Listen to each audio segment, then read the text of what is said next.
ওমা, আজকে না ভীষণ পাতুরি খেতে ইচ্ছা হচ্ছে। ফ্রিজে তো ভেটকি মাছ নেই, অনেক কাতলা মাছ আছে, ওটা দিয়ে বানাবো। হ্যাঁ কর, ভালো হবে। দেখি না একবার ট্রাই করে কেমন হয়। কর। ফ্রিজে কতগুলো আমার দাগার পিস ছিল, সেগুলোই আমি নিয়ে নিয়েছি এখানে সেদ্ধ করার জন্য।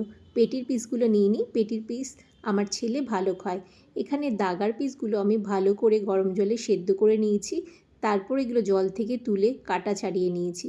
কাটা ছাড়ানোর পরে একটা মিক্সিং জারে সর্ষে, পোস্ত আর কাঁচা লঙ্কা দিয়ে ভালো করে পিষে নিয়েছি। পেষার পরে আমি এখানে মাছগুলোকে নুন, হলুদ, লঙ্কার গুঁড়ো আর এই সর্ষে পোস্ত বাটাটা আর পরিমাণ মতো সর্ষের তেল দিয়ে ভালো করে ম্যারিনেট করে রেখেছিলাম। অনেকটা পরিমাণ মতো সর্ষের তেল দিয়েছিলাম। তারপরে মেখে এটাকে আমি আধা ঘন্টার জন্য ম্যারিনেট করে রেখে দিয়েছি। এদিকে আমি কলা পাতাগুলো পরিষ্কার করে নিই। ততক্ষণে পরিষ্কার করে নিয়েছি, এপিঠ ওপিঠ ভালো করে মুছে নিয়েছিলাম। তারপরে কিছুক্ষণ পরে আমি এই মাছগুলোকে কলা পাতার মধ্যে দিয়ে আর মাঝখানে দিয়ে দিয়েছি একটু কাঁচা লঙ্কা আর অল্প পরিমাণ মতো সর্ষের তেল।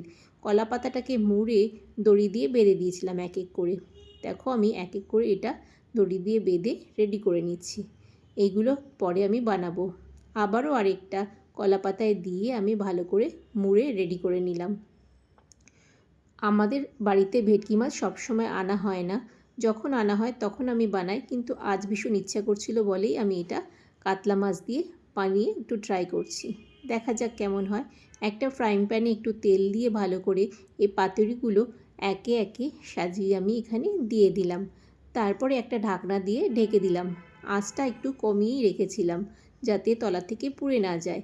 কিছুক্ষণ পরে আমি এটা দেখলাম হয়ে গেছে এক পিঠটা, আবার ভালো করে উল্টে দিয়ে আবারও থালা দিয়ে একটু ঢেকে দিলাম। প্রায় 10 মিনিট পর আমার এটা একটু রেডি হয়ে গেছে। দেখো তোমরা দেখেই বুঝতে পারছো যে এটা রেডি হয়ে গেছে। তারপর এবার খাওয়ার পালা। গরম গরম ভাত দিয়ে পাতুরি কেমন লাগবে আমার ছেলেকে প্রথমে দিয়েছিলাম। ছেলে পাতা খুলে পাতুরিটা দেখে বলল, মা কী মাছ দিয়ে বানিয়েছিলাম? খেয়ে বলতো কী মাছ দিয়ে বানিয়েছি।